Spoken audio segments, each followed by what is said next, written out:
जीवन में सादगी पर सोच थी महान। जीवन में सादगी पर सोच थी महान। हर स्त्री के लिए अहिल्याबाई होलकर बनी प्रेरणा की पहचान।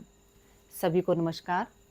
जैसा कि हम सभी जानते हैं, भारतीय इतिहास महान योद्धाओं, शूरवीरों और क्रांतिकारियों की उपलब्धियों की गाथाओं से भरा हुआ है। इन महान योद्धा पुरुषों के साथ साथ कई महिलाएं भी शामिल थीं, जिनमें अहिल्याबाई होलकर भी एक थी।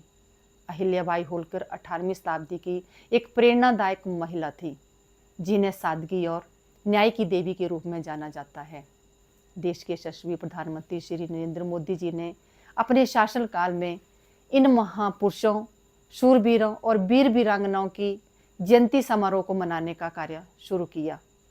इसी कड़ी में 21 मई 2025 से 31 मई 2025 तक पूरे देश में अहिल्याबाई होलकर जी की जयंती को धूमधाम से मनाया जा रहा है। अहिल्याबाई होलकर जी का जन्म 31 मई 1725 को महाराष्ट्र के अहमदनगर जिले के चौंडी गांव के एक साधारण परिवार में हुआ था। बचपन में ही उनके अंदर परोपकार और सेवा भाव कूट कूट कर भरा हुआ था। शुरू में ही उनका जीवन संघर्षपूर्ण रहा। शादी के कुछ वर्षों बाद ही उनके पति एक युद्ध में वीरगति को प्राप्त हुए। कुछ वर्षों बाद उनके ससुर और पुत्र की भी मृत्यु हो गई, लेकिन इस दुखद घड़ी में भी उन्होंने हिम्मत नहीं हारी और अपनी निष्ठा के साथ अपने राज्य की बागडोर संभाल ली। उन्होंने पूरे देश में मंदिरों, कुओं, सरायों और धर्मशालाओं का निर्माण करवाया।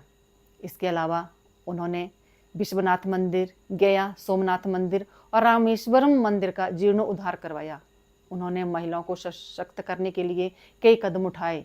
महिलाओं को शिक्षा का अधिकार दिया, विधवा पुनर्विवाह को बढ़ावा दिया, समाज में उन्होंने दहेज प्रथा को खत्म किया और महिलाओं को युद्ध कौशल के गुर सिखाए और अपने राज्य में महिला सैन्य टुकड़ी का गठन किया। ऐसी महान विभूति को की जयंती पर मैं उन्हें कोटि कोटि नमन करती हूँ। हमें उनके जीवन से प्रेरणा लेते हुए कठिन परिस्थितियों में भी हम हिम्मत न हारें और समाज में अपने दृढ़ संकल्प और आत्मबल से एक छाप छोड़ें।